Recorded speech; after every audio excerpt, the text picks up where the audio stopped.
Just as the First World War was drawing to a close, which had been the biggest war the world had seen up to that date, with around 8 million battlefield casualties and an equal number of civilian deaths, a particularly nasty strain of flu started to spread around the world. It killed so many people that the total numbers remain more or less a matter of guesswork, between about 20 million and 100 million deaths around the world. Even the most conservative of those estimates would make that flu pandemic outbreak of 1918 deadlier than the First World War, and possibly even up to 5 times deadlier.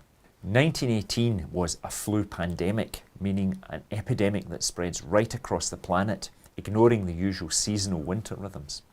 At the time, it was given the name Spanish flu, but it definitely didn't originate there.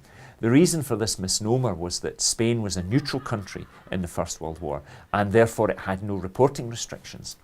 However, the media of the combatant countries didn't report the disease for fear of damaging morale and affecting the war effort.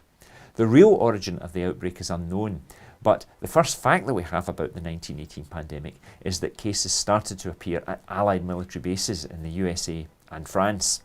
The neighbouring civilian population were infected, and soon the disease was in most major cities of continental Europe and North America.